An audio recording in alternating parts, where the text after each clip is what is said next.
barkatu. Bien, buenos días. Egunon. Maia badut oharrez. Bete-betea, gogoetaz bete-betea. Entzuna ala, idatzi ditut. Mentxenago. Granadako Unibertsitateko Zientzia Politikoen Fakultateko dekanordezan eserita. Hemen egiten dut lan. Eta pena handia ematen dit, ezin izan naizelako, bertan egon, presentzialki, aurrez aurre zuekin. Ukimena eta zentzumenak beste modu batean funtzionatu dezaketelako. Pena handia ematen dit, baina esan behar dut, ez dela izan, ez datelako behin eta berriz eskatu adeitasun handiz antolatzaileek. Bertan ezagutaren erantzukizun osoa nirea da. Eta lotuta dago, erabaki pertsonal batekin, eta saiatu naiz balio ematen egiten dudan leku aldatze bakoitzean, eta erabaki dut, erabakitzea, ea benetan guztiz beharrezkoa den. Gure ekosistemen egoera kontuan hartuz, eta horien zaintza kontuan hartuz. Eta iruditzen zait, ez garela horretan oso arretatsu ibili. Beraz, argi utzi nahi nuen, bertan ez banago, ez dela, ez nautelako adeitasunez tratatu, ez nautelako adeitasunez tratatu, izugarri gustatzen zait izan ere, Euskal Herrira joatea, urtero joaten naiz, zorte handia dut, gustatzen zaidan hori, egiteko aukera dudalako, Deustuko Unibertsitateko ikasgela batean lan egitea. Eta argitu nahiko nuke, gaur goizen esango dudanaren inspirazio iturria, badela, batean, Euskadin bizien pertsona bat, Jolanda Bilori, uste dut bertan dagoela, aretoan. Eta, esan nahiko nuke, publikoki, Euskal Herrian, gauza zoragarri asko dituzela, baina horietako bat bada, emakume hau, izan ere, emakume honek, esango nuelako, alik eta ondoen ulertu duela, zer den, belaunaldien artekotasunaren auzi hau. Beti ikasten dut harengandik eta gaurko hitzak hari eskaintzen dizkiot. Bera dena delako, egiten duelako, eta Euskal Herrian zaudeten guztioi nire adiskidetasuna adierazteko. Baliatu nahiko nuke aukera hau ere. Denbora gutxi dut, horregatik ez nahi saiatuko esan nahi dudan guztia esaten. Dena den, hasteko, ez ditut alde batera utzi nahi entzundako gauzetako batzuk, batetik inaugurazio ekitaldi horretan, eta bestetik entzun berri dugun hitzaldi horretan. Onartu behar dut, jendaurrean, nik arlo honetan, lanean daramadan denboran, lehendakaritzako pertsonako talde batek, beteralazteko pertsona batek, Rafael Arostegik, nirekin harremanetan jartzea erabaki zuenean, azaltzeko, ze interes zuten bizitza osoko politika horiek, aitortu behar dut ni poztu egin nintzela eta harrituta geratu nintzela. Dei arrezkero, harremanetan egon naiz, eta bai ez didate bertako teknikariek, bertako profesionalek, guztiz erabakita duzuela, badagoela, modu bat, politika publikoak egiteko, modu osagarri bat, hain zuzen ere horrekin badatorrena, bizitza osoko politiken ikuspegiarekin badatorrena. Eta niri iruditzen zait horrek beharrezkoa den dimentsio bat ekartzen diola, erakundeetatik egiten den lan horri. Politiketan, eskuartzetan eta politiketan egiten den lan horri. Eta, atsegin handiz, ikusi dut, baditugula solaskideak Euskal Herrian jaurlaritzan eta jaurlaritzatik kanpo. Eta bada gobernu bat, beste batzuk ere egongo dira noski, baina bada bat behintzat eramakimena baduela aurrera egiteko. Ez dugu gurpila asmatu behar, gurpila aspaldi asmatu baitzuten. Baina egia da gauzak iristen direla, iristen direnean. Testuinguru horretan, aitortza egiteko hasierako hitzaldi hori entzuten nuela, gustatuko litzaidake irakurri ahal izatea, berak irakurri duen guztia hitzak, lengoaia, badaude bizitza osoko, belaunaldi arteko, irizpide horien edo ikuspegi horren baitan erabat, ezta, hizkuntzari guztiak. Aipatu du sailburuak elkartasuna, elkarrekiko mendekotasuna, entzun dudan guztiak gustatu zait. Eta bi hitz esan nahiko nituzke ikuspegi konstruktibo batekin. Uste dut, belaunaldien arteko lanez hitz egiten dugunean, jarduerez hitz egin beharrean, jardun bidez hitz egin beharko genukeela. Eta esango nuke, zuzen ere, gizarte esku hartzen egin duguna katxetako bat izan dela, egitearekin obsesionatu egion garela. Gainera, modu programatuan, modu kontrolatuan egin nahi izan dugu, bideratuz. Eta hori da jarduera bat, eta ez dago gaizki, bada egiteko modu bat, baina iruditzen zait ez dela ez modu bakarra, eta ezin dela izan hori erabiliena ere. Iruditzen zait, belaunaldien artekotasun handiagoa dagoela, jarduera bideratu horiek gabe, eta handiago dagoela, jardueraren bat edo jardunbideren bat egiten denean, sortzen denean, berez.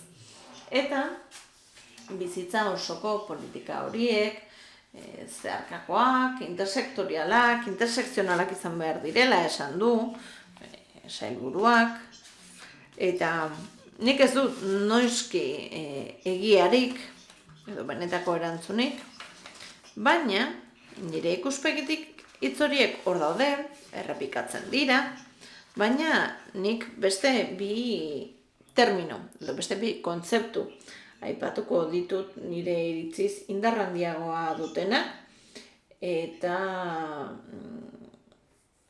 orain aipatu nahi dituanak. Bizitza osoko politika hori bada denborazkotasun bat ezartzen duena, eta ez da hainbeste ardazten jardueretan, baizik eta harremanetan.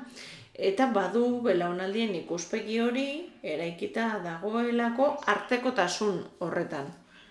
Orain, Balon jaunak hitz egin digu Europako batzordearen baitan egiten ari den ekimen berri horri buruz, eta aipatu du badagoela belaunaldien arteko ekitaterako zehazki bideratutako ekimen bat, eta interpretek segurazki oso lan ona egin dute naite eta eskerraman nahi diet bereziki interpretei, eta baliatu nahiko nuke aukera, hain zuzen ere, esateko aukera hau, hemen hitz egiteko aukera hau, soilik posible dela elkarrekiko mendekotasun bat dugulako, eta profesionalen talde horren mendekotasuna dugulako, beraiek gabe, ez litzateke posible horrelako ekitaldi bat. Eta iruditzen zait gakoa dela, ulertzeko elkarrekiko mendekotasun hori, ezta? Eta kasu honetan harremanen artekoa hitz egiten ari gara, baina hori esan nahiko nuke zehazki. Gainera, esan dut, politika hauek denborazkotasunaren ezaugarri handi bat dutela. Eta bizi osoko ikuspegi hori duten politikak saiatzen dira denborak eta denborazkontasunak ezinbestekoak izaten diseinuan, pentsatzeko orduan eta gero implementatzeko orduan. Balon jaunak bere hitzartzean eta eskertu nahi du bere hitzartzea, esan du, esaten ari nintzen bezala, sortu dela zorro berri bat, eta laster hartuko dituzte karguak, eta esaten nuen, zorro berri bat egongo dela, ez? Belaunaldien arteko, ekitateari buruz, eta berak esaten zuenean nahi zuzen ere, izen hori, ez? Ekitate hori aipatzen zuenean, belaunaldien arteko ekitatea aipatzen zuenean, niretzat hitzik garrantzitsuena bai da erdian dagoen hori. Ez belaunaldi, ez ekitate. Arteko hori da garrantzitsuena. Eta arteko horiek landu behar dira bizitza osoko politika horietan. Eta aurreko bi eskuartzeetan, hitzartzeetan, entzun dugu, ez, nola, eta niri ere gertatzen zaite, ikusi dugula nola, apaltasun osoz eta txera osoz ez dugula aurrera egiten belaunaldien arteko solidaritate hain gurariatu horretan, hain kutiziatu horretan, hainbeste idatzi da horri buruz, hainbeste aztertu da. Baina ikusten baditugu, ebaluazioak, Europako urtearenak, non ikusezak egun, hazkunde aktiboa, eta ikusten baditugu, zer txosten egiten dituen parlamentuak, batzordeak, ez dut ikusten, non dagoen aurrera pauso hori, ez ditut ikusten aurrerapenak. Eta eskuartean dugun erronketako bat, bada, Balon jaunak bere hitzartzean aipatu dunetako bat. Eta berriro diot, adeitasunez diot nik ere akats berbera egiten dorako, nik akats bezala ikusten dute, belaunaldien arteko gaiez hitz egiten dugunean, denboraren 80-90-ean hitz egiten dugu gaztei buruz, adinekoi buruz, edo aurrei buruz, eta adinekoi buruz, eta 25% hori, gainerako hori, erabiltzen da esateko zer gertatuko den haien artean zerbait transmitituko da, trukeren bat egongo da, eta Balon jaunak oso ongi esan du, eta aipatu du nola adibidez lan ingurunean oso garrantzitsua den truke hori egitea, badakigu belaunaldi hartako testuinguru horietan, erratzagoa dela esperientzia hori guztia eskualdatzea. Berak ere aipatu du eta barkamena eskatzen diot, bera aipatzen den ezelako, baina berak ere aipatu du guztien arteko solas hori. Aipatu du ezagutzaren transferentzia, aipatu du adibidez nola gazte gaitasun digitalak eskualdatzen dizkieten adinekoei. Beraz, denbora 70-ean etiketei buruz hitz egiten dugu, bai? Gazte, haur, adineko, elkarrekin. Gainerako 30 horretan, edo 25 horretan, esaten duguna da, zer nolako harremanak gertatuko diren horien artean, belaunaldi horien artean.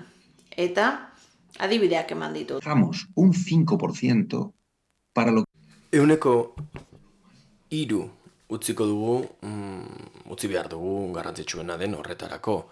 Eta garrantzitsuena da hain zuzen, jende harremanean jartzen dugunean eta baldintza egokiak jartzen dituzunean, hau da, errazten duzunean, harremana gertatu alizateko, une horretatik aurrera irekitzea panorama ozeaniko bat sortzen da. Ego, ipar, ekialde eta mendebalde igeri egin dezakeguna gauzak topatzen, gauzak ezagutzen eta ez aurre hartzen. Hain zuzen harreman motei dagokienez, sailburuak errepikatu du oso garrantzitsua dela belaunaldien arteko lotura eta harremana elkartasun, justizia eta kohesio balioekin lotzea. Eta garbi gera da dela ados nagoela. Elkartasuna ordea ezin da inposatu.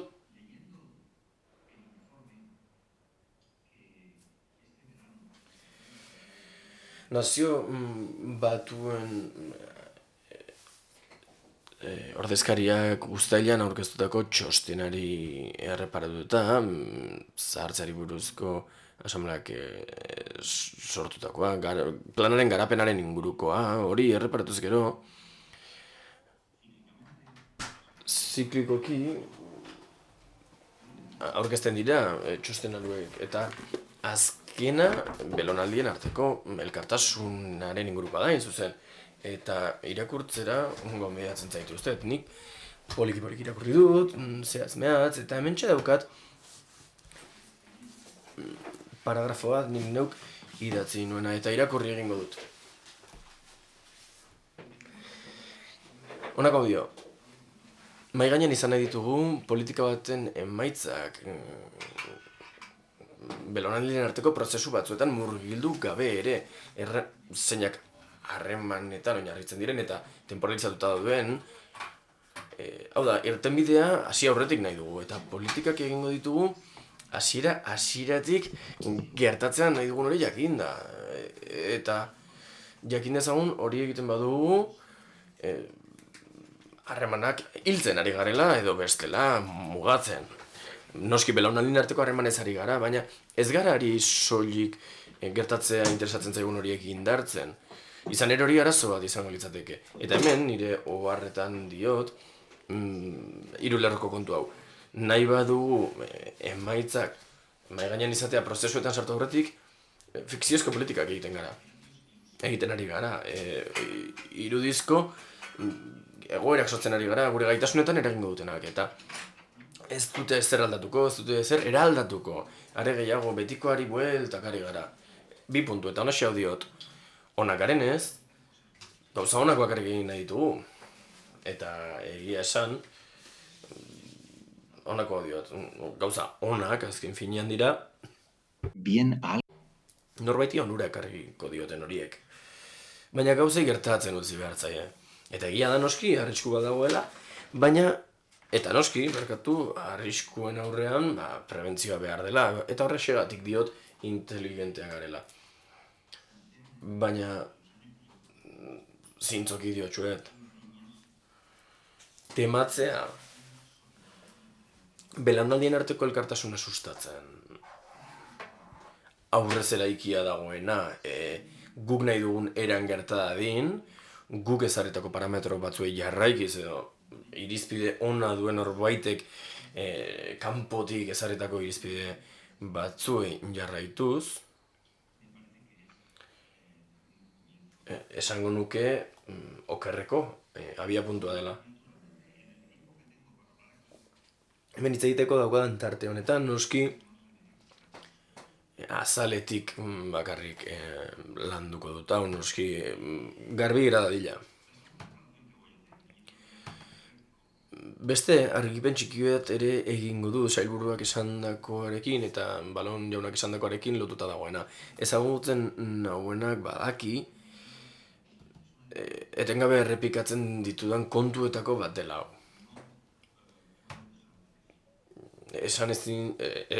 Esan gabe utzi ezin dudan kontu hauetako bat da. Belaunaldien arteko politikak, lanak eta bizi osoko politikak ez dira funtsean zahartze demografikoari lotutako kontu batzuk. Belaunaldien artekotasunari erreparatzen badiogu aitzakia jarrita, aitzakia hori ez da hain zuzen populazioaren zahartzea. Etengabe argudio hori erabiltzea, hau da,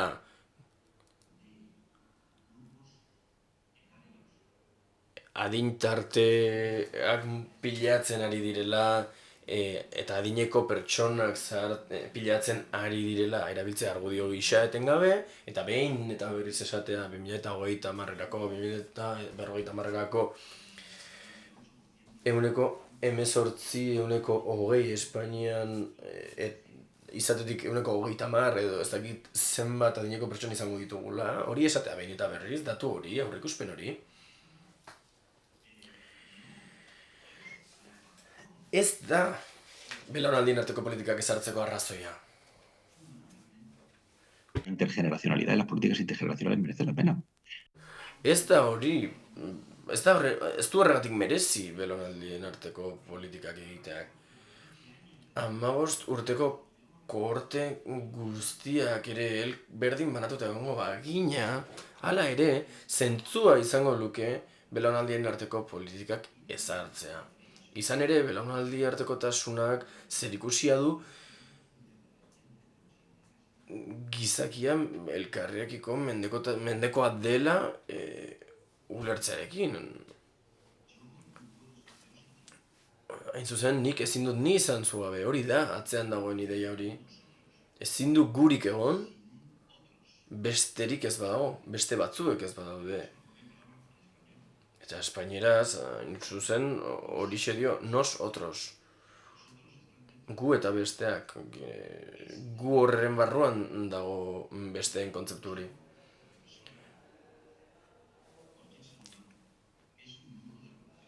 Edozein gizaki da harreman korapilo bat, eta orain gaineratzen dugu honako termino hau, harremanak denboran.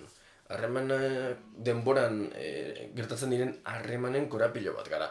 Eta hau lagunek askotan entzun didate. Eta hori ez dago lotuta bizi luzerarekin. Hauxe hitz egiten nuen atzo kide batzuekin. Belaunaldi artekotasunaren justifikazio nagusia ez da zahartze demografikoa eda bizi itxaropen luzea. Noski berri ona da eta etorkizunean pentsatu beharra dago. Baina belaunaldi artekotasunak zerikusia ez du bizi luzeekin, baizik eta bizi zabalekin. Zertarako balio dit niri azken finean 122 urte bizitzea madan Kalmon Frantzian oraintxe bertan horixe da inoiz guk dakigunez bizi luzena izan duena. Zertarako balio dit 120 urte bizitzeak, ez bada elkarri lotutako bizitza bat. Are gehiago, nola iris naiteke ni 122 urtetara konektatu gabe. Ezinezkoa da. Uste dut ezin dela horrela bizi. Eta hain zuzen, badago funtsezko kontu bat, eta hori da guztiok erditze batean jo garela, guztiok gatozela emakume baten gandik, eta gertakari biologiko, natural eta hasierako horrek adierazten duela argi eta garbi, ez garela norbanako unitate isolatuak. Norberak arnaz dezake norbaitek aurretik mundura ekarri duelako. Eta beste kontu bat da, lehen konexio hori ez balioestea edo kontuaren sartzea ez ikusiaren egitea. Eta belaunaldien arteko tasunak hain zuzen balioan jartzen du horixe denboran mendekoak garela, elkarrekiko mendekoak. Horrexegatik nioena. Hau da, giltzarria hain zuzen ez dela populazioa zahartzea, baizik eta harremantzearen eta temporaltasunaren arteko lotura. Horixe dela giltzarria. Ez naiz ari harremanak izateaz. Nik 3 lagun ditut. Harremanak ditut 5 pertsonarekin. Ez naiz horretaz ari, ez naiz harremanak izateaz ari, ez dakit nola ari diren interpreteak, nik esan behar dudala uste dudan moduan esango dut. Helburua da harremanek gu izatea, ez nik harremanak izatea. Kontua da ni harremanen erdian naizela. Horrexeatik nire lagun Jolanda Biloriok eta beste askok hainbat buelta eman diogu gai horri eta beti ondorio bera ateratzen dugu. Belaunaldi artekotasunaren hitzik garrantzitsuena ez da belaunaldi kontua, baizik eta artekotasun hori. Horiexek dira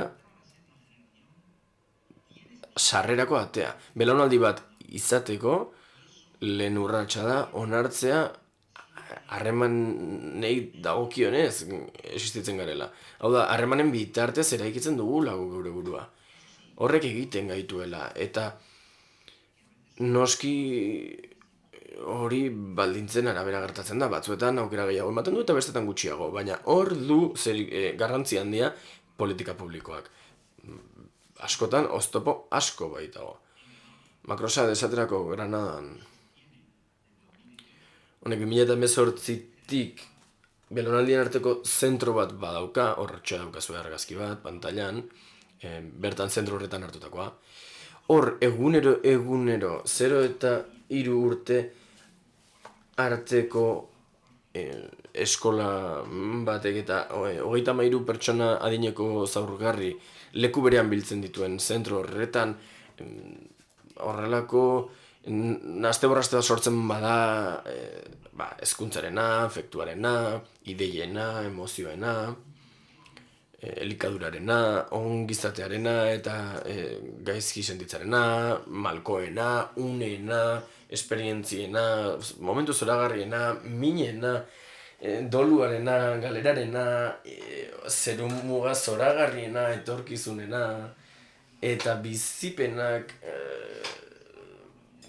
bizitza berehala amaituko den kontzientzia horrekin batzen bada, hori gertatzen baldin bada Makrosadeko zentro zoragarri honetan, horren arrazoia norbaitek hori ahalbidetu egin duela. Andaluziako juntarekin hitz egin genuenean eta galdetu genienean posible zen honetaz amestea eta baimenak bi kontseilaritzetan eskatu beharrik ez egotea, hori posible zen galdetu genuenean. Eta ezarritako baldintzak betetzea posible zen, hasieran adineko pertsonentzako baimenak gizarte zerbitzuen alorrean eskatu behar genituen. Noiz erraztuko du gobernu batek hau gertatzea? Errazten duenean izan ere prekauzio neurriak hartu beharko dira bertan gertatzen denak zerikusia izan dezan ongizatearekin, zaintzarekin, justiziarekin, kohesioarekin eta barrekin. Espazioa utzi behar dugu ordea jendeak esperientzia dizan eta barkamen askatuko diet interpreteei.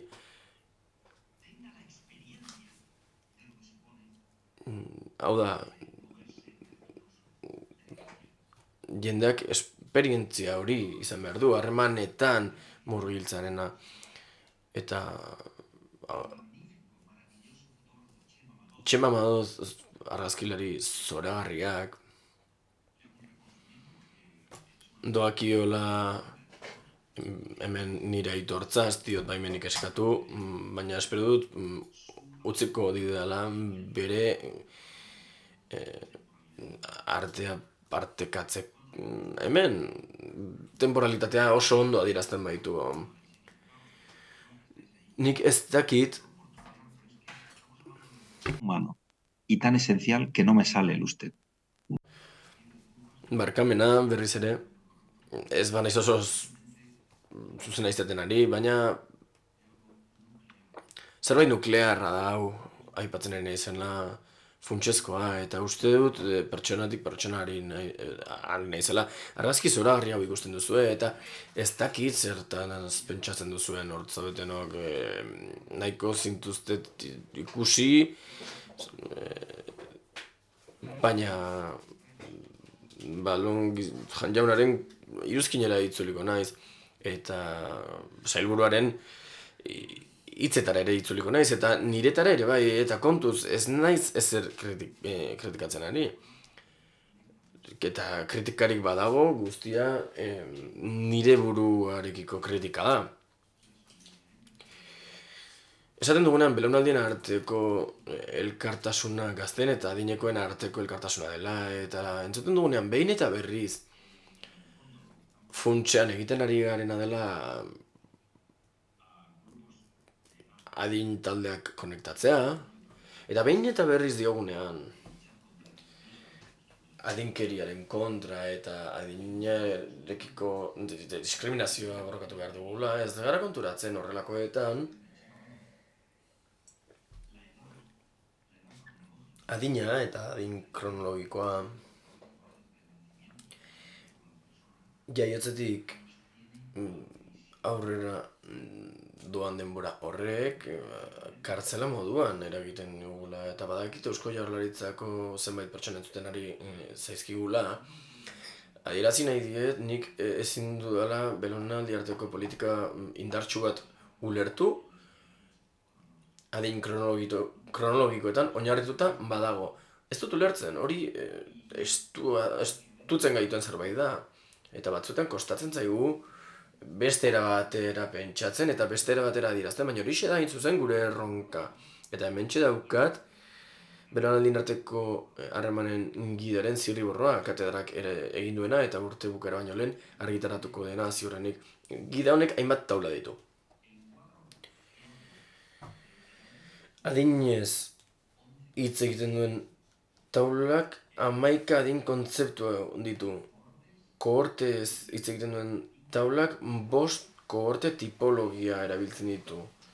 Belaunaldiez hitz egiten duen taulak 7 belaunaldi motez hitz egiten du. 7 belaunaldi mota, 11 adin, 5 kohorte mota, 11 eta 7 18 eta 5 23. 23 elementu dira. Eta horietatik soilik hori guztiek denboran posizioak adierazten dituzte eta horietako bat bakarrik da adin kronologikoa. Gainerako 22 ez dute adin kronologikoa aipatzen, baizik eta pertsonen bizitzen temporalitatea. Zabaldu egin behar dugu beraz, eta behar dugu diogunean ez nahizari inor behartzeaz noski. Baina politika publikoetan pentsatu behar dugu jendea ez ersteko, ez mugatzeko estutzen gaituen muga horien barruan. Izan ere, belaunaldien arteko politika askoko asmonez eginik izan dira, aurrei bakarrik uzten die aurriak izatea, adinekoak izatea bakarrik, eta gazteak izatea bakarrik. Eta gazteai gonbidatzen zaienean, espero dugu gazte moduan hitz egingo dutela, eta ni aurrekin nagoenean, ez dakit gertatu zaizuen inoiz, baina askotan, adinekoek asmo honenarekin ere, entzuteko modu ezberdin bat hartzen dugu, erabiltzen dugu, aurrena, eta uste dugu egokitzen ari garela. Aurrei egokitzen. Haieko beto egon daitezen, erosoago, baina galdetu aldiegu nola nahi duten guk haiek entzutea. Aurkako noranzkoan pentsatu aldugu egokitzapen hori.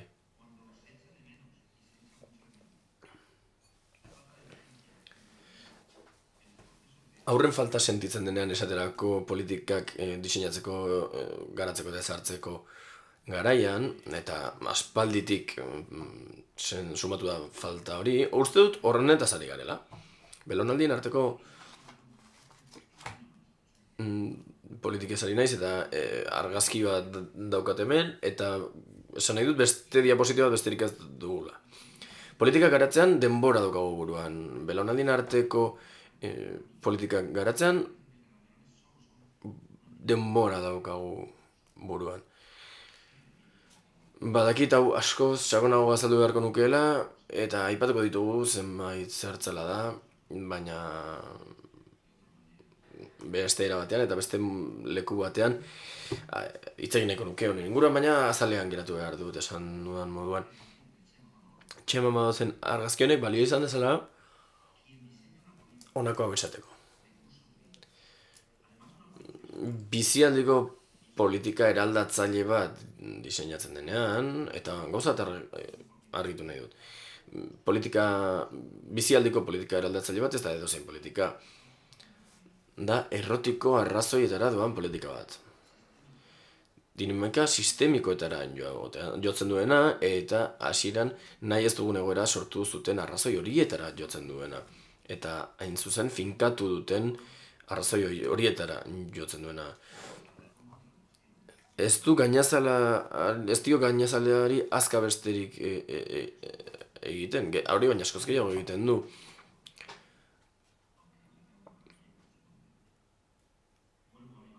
Berriz itzuliko naiz, pantailan daukagun argazkira. Politika eraldatzailea horiek diseinatzen dituztenek denbora daukate buruan, baina ez soilik ondar erloju bat, ez agortzen ari den denbora mugatu bat, eta erlojuari buelta ematen diogunean denboraren zikloa era berean errepikatzen duena, eta berdin irauten duena, ez. Denbora ezberdinak kontuan hartzen ditu. 22 moduz hitz egin dut lehen. Korteak, denborak, eta belaunaldiak ulertzeko 22 moduz. Eta pentsa ezagun, txenba badozen sorkuntza honetan, 22 denbora kontzeptu daudela. Eta horien bitartez diseinatzen dela bizialdiko politika bat. Izan ere, bizialdiko politika sentikortasun handia du temporalitatearekiko, baita harremanekiko ere, eta erlazionalitatearekiko ere bai. Horrexegatik, egunerokoan, topatzen ari gara, belaunaldi arteko politikaz ari garela, baina apur bat adiago entzunez gero adin taldeen arteko politikaz ari garela. Eta hori erredukzionalismoa da eta oso kaltegarria. Izan ere, horrek mugatu egiten du nortasuna. Norbaitek galdetzen didanean, Mariano, zenbat urte dituzu, nik esaten dudanean 56 ditu dela, beste era batzuetan ere erantzun alko nuke, baina horixe da ohiko modua, erantzuteko ohiko era. Eta nolabait jokoari jarraitzen diot hori esaten dudanean. Eta beste ere batera esatea kostatzen zait. Nik atzo eskoletan ikasle galdetu nien. Nola erantzungo zenioke galdera horri beste era batera? Erantzun aldaiteke beste modu batean. Adin kronologikoa faktore eta ezaugarri gisa erabili izan da. Inor arduradun ez duena. Izan ere kontzientziarik ez duzunean hasten da. 0. urtetik hasten da zenbatzen. Eta temporalitate lineala da. Erlojuarena bezalako xea. Ziklikoa, errepikakorra, esaterako urtebetetzeak ospatzeak, horixe adierazten du. Eta hori ireki egin behar dugu, zabaldu egin behar dugu. Belaunaldiaren kontzeptu hori, sinetxia ezazue, oso urrun dagoela, adin kronologikotik. Granadatik Euskal Herria bezain urrun. Adin kronologikoa elementu txikitxo bat da denboran posizionatzekoa, horixe bakarrik. Eta belaunaldi posizioa, letra larriz, beste kontua da. Bizitzaren temporalizazio bat da, konexio ez ari dena, posizio ez ari dena, eta adinek adierazten ez duten zerbait ez ari dena jarduteaz. Adinek ez dute jarduten. Askotan adintalde jarduten duela esaten dugu eta uste dut ez dela egia. Adin kronologikoak mugatu egiten gaitu. Belaunaldien posizioa ez da ere oinordetzen hartutakoa. Gauza itzuli egin dut. Adineko guztiek, adin asko izateagatik ere ez dira adineko pertsona. Generacional. Bizitza osoko esku hartze indartsu batek ahalbidetzen du pertsonak denboran zehar mugitzea eta ateratzea adina den kutxa horretatik. Hitz egin izan dut, honi buruz, osasunaren mundu erakundeko pertsonekin, eta berriro esango dut hemen, hainbeste interesatzen bazaigu adinkeria arintzea edo desagerraraztea, badut iradokizun bat eta iruditzen zait ez dela inor saiatu honetan. Eta bada, adin kronologikoa ez erabiltzea egiten dugunaren ardatz garrantzitsu ez izatea proposatzen dut. Erabakiak hartzen ditugunean, esku hartzak egiten ditugunean, ez dadila izan osagai garrantzitsu bat. Den bitartean, adinkeria izango dugulako, erabakigarria izango delako edo garrantzitsua izango delako. Dagokian lekua ematen badiegu, eta bestelako adin batzu, bestelako denbora batzuk erabiltzen baditugu, eta ikasten badugu askoz ere termino asgarriagoetan hitz egiten, orduan iruditzen zait gauzak askoz hobeto joango direla. Eta ezin dut etorkizuna ikusi, baina iruditzen zait gauzak askoz ere jarioa handiagoarekin joango direla. Eta ikusi dut, badagoela hitza hartzeko eta hitzaldia egiteko tartea, eta ondoren galderentzako eta elkarrizketarako tartea. Iruditzen bazaizue, 5 minutu gehiago eman ditzaket hitz egiten, inor feedback bat emateri baldin badu, nik hori xeingo nuke 5 minutu eta nahi baduzue, gustatuko litzaiake elkarrizketarako tarte bat egin ahal izatea. Bai, 5 minutu, arditzakezu lasai asko eta gero galderen txanda irekiko dugu. Voy a intentarlo en 5 minutos, porque no... Bueno, saiatuko naiz labur egiten 5 minututan. Eta baliatu nahi ditut minutu hauek, aipatu nahi dalako zertaz ari garen bizitza osoko ikuspegi horretaz ari garenean. Lan egiten dugunean, gogoan baldin badugu bizitza haurtzaroan hasi, haurtzaro goiztiar horretan hasten denean hasi eta pertsona hil arte luzatzen dela ulertzen badugu, hori baldin bada ikuspegia, bai? Esaten zen bezala ze askatik hilobiraino,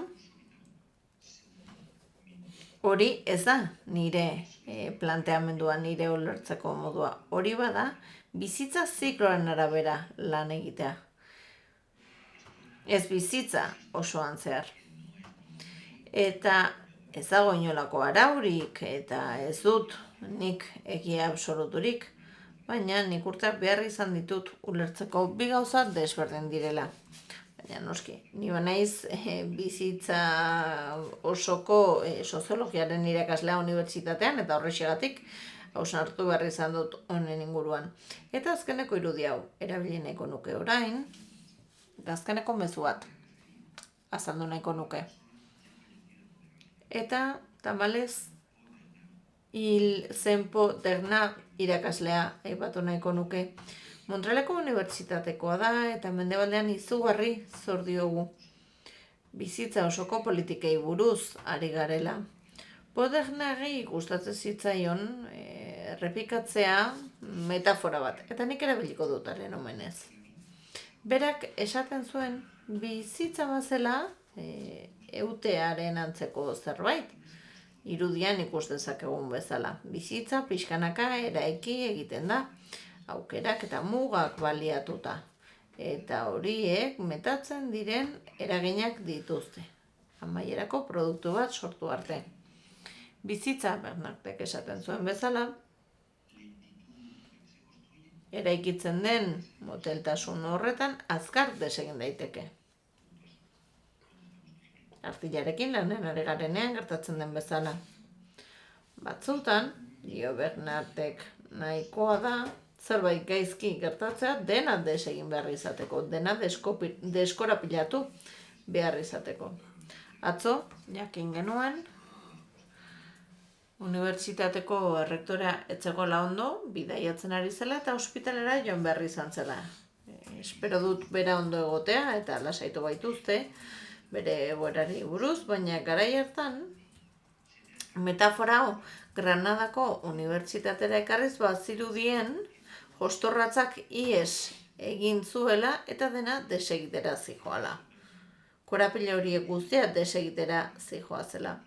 Eta Bernat horregatik aipatzen zuen garrantzitsua zela aldi baterako politikak ezartzea. Eta politika horiek aurre hartzeko gaitasuna izatea eta epe luzarekin lan egitea. Eta hain zuzen ere horren antzekoa da bizitza osoko politikak planteatzea. Denbora bat duzulako, bizitza bat duzulako, eta denboraren iragana eta harremanen kohesioa elkar lotuta daude. Beraz, metafora ez da lerro hori, jaio egiten naiz, haur bat naiz, nerabe bat naiz, gazte bat naiz, heldu bat naiz, adin gehiagoko heldu bat naiz, adineko bat naiz, ez. Ez da A posiziotik B poziziora igarotzen den zerbait. Eta gustatu zait, salburuak trantsitoak aipatu dituela, baina ez dira linealak. Bizitza bilbe bat da. Ez dago bizitza luzerik, ez badago, eta hitz bat asmatuko dut, ingelesez bai. Gaztelaniaz ez dugu, ingelesez longevity daukagu, whitenity, hori da, aipatzen duena. Longevity bizitza luzea, baina whitejevity edo bizitza zabala. Ez dakit nola ekarri hori gaztelaniara dio. Bada, ehun bat, bada bilbe bat. Eta hor, harremanen korapile horiek daude. Eta belaunaldien arteko bizitza osoko politika horiek hain zuzen, egiten dutena da esku hartu baldintzak bultzatzeko eta baldintza horien helburua izango da erraztea harremanen bilbeak sortzea belaunaldien artean. Eta maitzera noa. No nos empeñemos tanto. Ez gaitezen tematu jendeari elkartasun hori bultzatzeko. Belaunaldien arteko solidaritate edo elkartasun hori bultzatzeko, eta ez naiz kontzeptura sartuko, baduelako ere bere mamia. Baina, adibidez, makrosapen, katedratik lan egiten dugunean, benetan uste dugu horretan, baina badirudi nolabait ari garela behartzen bi pertsona lagunak izatera, dekretu bidez, agindu bidez, modan dagoelako lagunak egitea. Ez, benetako laguntasuna, niri Jolanda, nire lagunarekin gertatzen zaidan bezala, sortu da oharkabean. Ezin diozu zure buruari azaldu, eta ez interesatzen ere ez azaltzea, sortu egiten da. Gertatzen dena da, Deustuko Unibertsitateak garai batean, baldintzak eskaini zizkidala ni eskoletara joan ahal izateko, bera ikasgelan eserita egoteko, eta bideratze horri esker, belaunaldien arteko gaia hitz egiten ari ginela, ari bati tiraka sortu genuen gure laguntasunaren bilbe hori. Beraz, arrezazue adibide hori eta eraman dezagun oso modu argian Balon jaunak aipatu dituen eremu edo arlo horietara. Eta iruditzen zait, honi dagokionez dena dugula oraindik egiteko. Eskerrik asko, barkatu, modu pixkat tropelkatuan hitz egin badut, baina eskerrik asko berriro ekimen hain interesgarri honetan parte hartzeko aukera emategatik. Muchísimas gracias, Mariano. Como con la ponencia... Eskerrik asko, Mariano, aurreko hitzaldiarekin egin dugun bezala, galderentzako txanda bat zabalduko dugu. Zaket inork baduen galderaren bat, partekatu nahi duen gogoetaren bat. Espera, que hay un micrófono en la sala vale. para que te escuchen. Buenos días, muchas gracias por toda la... Egunon, eskerrik asko gauza asko zabaldu dituzulako zure hitzaldian. Adibide pare bat eskatu nahi dizkizut. Edo 3. Zikloa, ulertzeko modu horri buruz, adina kontuan hartu gabe 20 piko aipatu dituzu. Adibideren bat emango diguzu, pixkat, burua gehiago irekitzeko, ikuspegia gehiago zabaltzeko. Eskerrik asko. Ez dakit nola duzun izena esaten badizue, errezago konektatuko dugu eta errezago sortuko da harremana. Eskerrik asko, Mariano, zure hitzaldiagatik. Maider dut izena. Maider, gainera, Euskadin baduzu izenak asmatzeko gaitasun txundigarri bat. Tengo que resulta que el 90% de personas utilizan nombres. Deustura noanean, jendeak erabiltzen ditu ezagutzen ez ditudan izenak. Maider, eskerrik asko. Si me permites, te lo voy a leer en voz alta. Bueno, zen irakurriko dizut, zure baimenarekin. Maika, adinen tipologia badago, nahi baduzu baten batean, geldituko naiz, galdera gehiago baldin badaude, nahi baduzue, gehiago gero luzatu gaitezke. Badago, adin fisiko kognitiboa, hizkuntzarena, sozioemozionala edo garapenarena, soziala eta kontekstuala, okupazionala, urrengoa, normatiboa edo erakundetua. 7. Belaunaldiarena, 8. da erlitiboa, eventuala, subjektiboa esperientziala eta errituala. Adibidez, bat irakurriko dizut. Iruditzen zaidelako ez dela ohikoena. Zer da adin eventuala?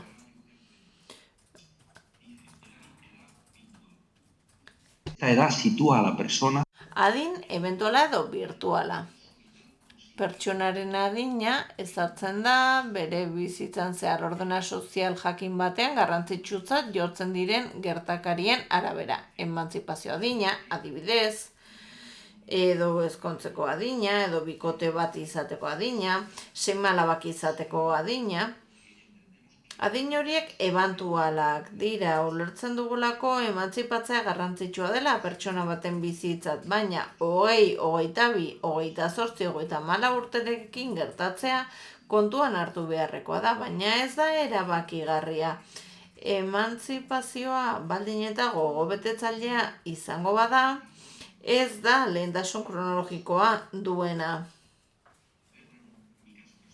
Eta nire adibide pertsonal bat emango dut, aldez aurretik barkamena eskatuz.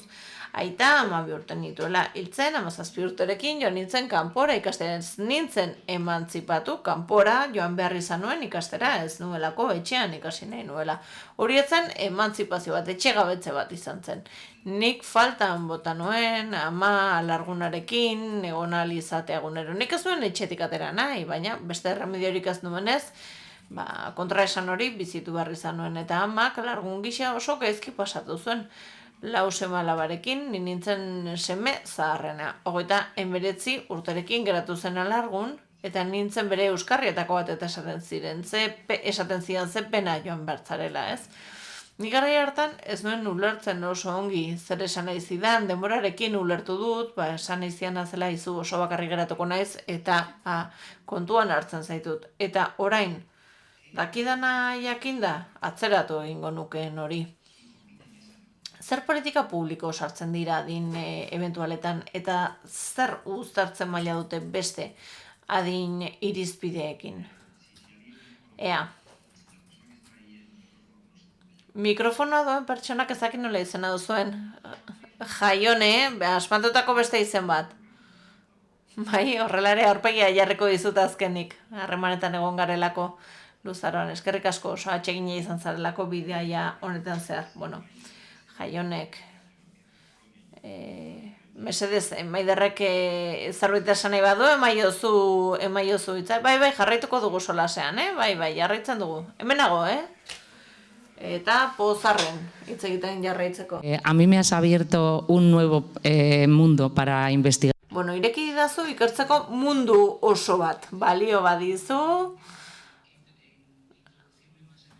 argitalpenaren zain nago, gehiago sakontzeko. Bai, nire egunero horretan nabil, gauza berriak ezagutzen saiatzen egunero. Beste galderarik, algún otro comentario? Beste galderaren bat, gogoetaren bat,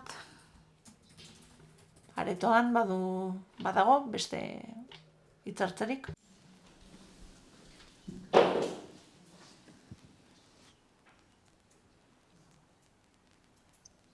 No. Bai. Y si Jaione depende de la gestión del tiempo que haga falta. Jaione denboraren kudeaketaren arabera, Baina orain ongi baldin badator pixka bat luzatzea, baditu tiradokizunak, Bueno, zuek kudeatu denbora, beraz, zuek esan, bai, badaukagu beste pertsona bat, galdera bat egiteko prest, beraz, denbora daukagu, 10-15 minutu baitugu, beraz, elkarrizketanak egin jarraituko dugu, solasaldi honekin. Mariano, eskerrik asko, zure hitzaldiagatik. Javier dut izena, ez da asmatutako izena, baina nire senidek beti esaten zuten ni ez nintzela Francisco Javier, eta Javier beraz bada asmatutako izen bat, Franciscoren partea falta zaiolako. Baina, gehiegi ez sakontzeko, jadelako ate ugari zabaltzen direla, badut galderatzeatz bat. eskatu nahi dizut ea zehaztu dezakezun, honakoa, gu gure udalerrian zentro ugari ditugulako, badutenak belaunaldien arteko izaera hori edo izatasun hori, baina zuk aipatu duzun haurtzaindegiko eta eguneko zentro horren kasu horrek zer ikusi du katedrarekin? Horri buruz galdetu nahi nizun. Ea zehaztu dezakezun zer egin duen eta zer ezaugarri duen. Bueno, erantzun erraza eta atsegin handiz erantzungo dizut. Logotipo batzuk ikus ditzakezu hor. Eta ikusiko duzuenez, conectamos generaciones dio. Hori da, Makrosat, gizarte kooperatibaren leloa. 30 urte bete dituzte, eta niretzat erabakigarria izan zen, Jerezen sortu zela, eta orain Andaluzian eta beste leku batzuetan ere badago, ezarri da, baina Makrosat bada kooperatiba bat. Eta bere ibilbide propioa eginez, ulertu zuen, badituela hainbat gai zarkakotasunez jorratu beharrekoak. Horietako bat da, belaunaldien arteko konexioak sortzea. Eta erabaki zuen katedra instituzional bat sortzeko baliabideak jartzea. Granadako unibertsitatean. Guk ezagutza ekoitzi eta eskualdatu egiten dugu. Belaunaldien arteko harremanen arloan. Harremanei buruz ari naizenean eta ezagutzari buruz ari naizenean ari naiz fenomenoa ezagutzeaz, definitzeaz, komunitatean, familian, hainbat mailatan gertatzen diren harreman horiek azertzeaz, proiektu eta politika publikoen bidez egiten diren esku hartzeak aztertzeaz, eta horrez gain, gu saiatzen gara mahai gainean jartzen ezagutza horrekin koherenteak izango diren formula batzuk. Hori da, eskualdatzeaz ari garenean, ezagutzaren transferentziaz ari garenean. Makrosaden zentro deritzogun horretan, hemendik gertu, Granadan, eta bestetik Sevillan erekitzen ari diren zentro horretan, baina arreta jarriko dut dagoeneko dagoen horretan, zentro horretan zuzendaritza Makrosaden esku dago. Katedrak egiten duena da, laguntza tekniko hori ematen du, belaunaldien arteko zera hori aplikatu ahal izan dezaten. Eta diseinatu egiten ditugu ezagutzarako tresnak. Aplikatu ahal izateko itzuli egiten ditugu, jarraipena egiten dugu, ebaluazioa, valorazioa, eta orientazioa ere eskaintzen dugu. Zentro horretan gertatzen denari batasun gisa erantzun ahal izateko profesionala trebatzen ditugu, eta guztia oso modu horizontalean egiten da. Eta saiatzen gara, egiten duguna aplikatzen, ezta? Eta gehiagoz luzatzeko, Javier, Sevillan, azkeneko soziologia biltzar nazionalean aurkeztu genuen, hau dagoeneko arakatu dugula. 2-3 urteko pertsona bat jartzen baduzu harremanetan beste adineko pertsona batekin, eta hau luzatzen bada, zaintza harremana antolatu daiteke eta birkolokatu daiteke, eta aurra izan daiteke zaintzaile eta terapeuta ere. Ez badugu aldez aurreko etiketari jartzen. Eta ez badugu lertzen aurra jaso behar duela eta adinekoak transmititu, aurre eraikuntza hori tartetik entzen badugu, guk egiten duguna da, bideratu, behatu, eta ikusten dugu zaintzak 2 norabide horiek dituela. Eta guk proposatu genuena, hain zuzen ere eta Sevillan azaldu genuena, izan zen ikertu dugunaren arabera, zentro horietan planteatu daitekela gizarte zerbitzuetako zentro izatea. Eta horretarako oinarrizko osagai batzuk planteatu ditugu. Eta belaunaldi arteko zentro horietan, harreman horiek egongo lirateke berriro dio dalako, belaunaldi batekoa izateak ez duelako ezartzen zer norabidetan gertatzen den ekarpena, dinamikoa dira harremanak. Katedrak ez du zuzentzen zentroa, egiten duena da lagundu, bada bide lagun tekniko bat, ez? Eta kasu honetan ere egiten duguna da ahotsa jarri eta ezagutzera eman, ez da? Vale, venga. Esta, ¿no? No, sin problema. Esto, los cascos los... Estoy oyendo seguramente a las intérpretes, ¿no? Sí. Gracias, Javier. Bai? Mikrofono... Eskerrik asko, Javi. Daukagu mikrofonoa gero.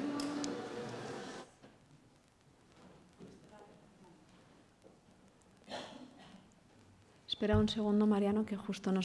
Segundo bat, mikrofonoa eraman dute. Mikrofono en sala, más que nada. Aretoko mikroa falta zaigu.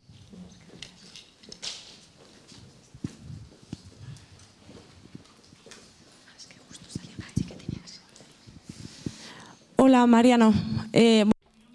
Kaixo, Mariano, Inti dut izena, I-E-N-T-I, ez da izen euskalduna, baina bai dela asmatutako izen bat. Nik badut galdera bat. Aholkatzen diguzu arakatzeko jardunbide egokiren bat, nazioarte mailakoa, estatu mailakoa izan daiteke, gehiago ezagutu ezagun, ezakit baduzu funtzionatzen eraien zerbaiten berri, hori galdetu nahi nizun zehazki, eta eskerrik asko, zure hitzaldiagatik. Bai, gorde mikrofonoa zerbe galdetuko dizuelako. Jardunbide bati buruz galdetzen duzunean, zer duzu gogoan nik erantzun ahal izateko modu zehatzago batean? Me refiero en general, pues algún proyecto. Orokorrean ari naiz proiekturen bat, tokiko programaren bat, orokorrean galdetzen dizute, ez dute zer zehatza gogoan jardunbidearen irismenari dagokionez. Gracias, Inti. Eskerrik asko, Inti. Ea, adibidez. Nik zorte handia izan dut, oso gertutik jarraitu ahal izan dudalako Alicanteko Plaza Amerika, belaunaldi arteko eraikinaren sorrera hori. 12 milioi euroko inbertsioa egin zuten, Valentziako erkidegoak egindako inbertsio bat izan zen, udalak ere parte hartu zuen, enpresen funtsak ere egon ziren, Gaspar Mayor, nire laguna gai izan zen hori guztia erakartzeko, eta badago eraikin bat, Plaza Amerikan, zeinak belaunaldi arteko eraikin izendapen hori duen. Eta badago lehen mailako arretako zerbitzua, beko solairuan eta lehenengo solairuan, bigarrenean badago adinekoentzako eguneko zentro bat, udalako kudeatzen duena, eta horrengo 3 solairuetan, 80 apartamentu etxe bizitza publiko daude alokairuan adinekoentzat. Beharra zuten adinekoei eskaini zitzaizkien, askok ez zutelako etxe bizitza duinek, eta baita ere gazteentzat ere. Gehienez 5 urte egon daitezke gaztea bertan, eta berein konpromisoa da zerbitzu bat ematea eta inplikatzea. Kasu hori Nazio Batuen Habitat programaren aintzatespena duen kasu bat da. Ambiziotsua da eta gian urruti geratzen zaigu, baina bertan, nik dakidan arte behintzat, ikus dezakegu nola hori egin dutenek erronka bati heldu dioten egoteko leku bat sortzaz gain, harremanak sortzeko leku bat sortu dutelako, bizitza konektatuak egoteko, denborak eta belaunaldiak konektatuz. Adibide hori datorkit burura.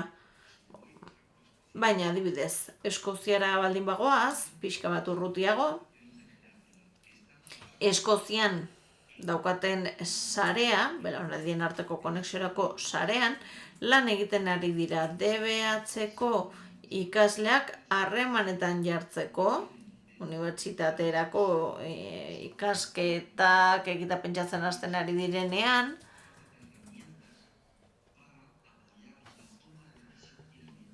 eta zaitasuna dituztenean jartzeko zer egin, beraien etorkizunean, zer ikasketa hautatu, eta beraiek aztertu dute zer gertatzen den adinekoa konbidatzen dituztenean, heldua konbidatzen dituztenean, jardunean dauden profesionala konbidatzen dituztenean, mentorizazio bidez, lan egitera, eta hori une egokian eta modu egokian egiten bada, ikasle asko, eta hori bada emaitza, esango nuke, sendo bat, emaitza izan da, ikasleek naiz eta ingurunea aldeko ez izan, ikasleak erabakitzea, egin nahi zituen ikasketa horiek egingo zituela, ez? Laguntza moduko bat bada, ez? Trantsitoko adin horretan. Eta hirugarren adibide bat emango dizut. Estatu Batuetan, Clevelanden, nik inoiz ikusi dudan gauza harrigarrienetako bat ikusi nuen. Eta bazen LH-ko ikastetxe bat, 6-12 urte bitartekoa, non atean dioen belonaldien arteko ikastetxeetan sartu naiz. Eta ikusi dudana da, eta ez dut beste inon ikusi, eta bada ikasgeletan, ikasgela berean, zeudela 3-4 urteko aldea zituzten haurrak. Ikastetxe osoa pentsatuta zegoelako eskumenak ikaste horretan, bizitza horretan zehar, eta ez kronologietan.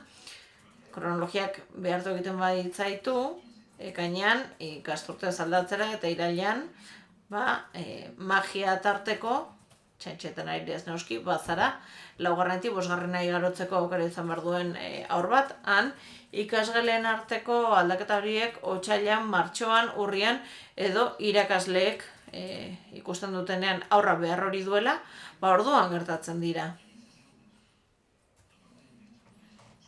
Ikasgela horietan, egoten dira, irakasle ez gain, prestakuntza duten beste adineko pertsona batzuk. Ikaskuntza horiek lanean jartzen dituztenak, ikastetxea den komunitate horrekin. Beraz, 3 adibide horiek ematen dizkizuet. Baina, inor, izutu ez dadin, esango dizut, badaudela oso adibide soilak, oso adibide txikiak, inolako sofistikazio eta inbertsio beharrik ez dutenak, baina badirenak, muinera doazenak. Identitate individuala ahaztera eta denbora gurutzatzearen alde egiten dutenak. Inti, horraino. Muchísimas gracias, no sé si ya me ha escuchado. Eskerrik asko, ez dakit entzun zaidan hartu ditutu harrak, eta sakonduko dugu hori ere, mila esker beraz. Eskerrik asko beste behin Mariano, eskerrik asko hemen egoteagatik gurekin,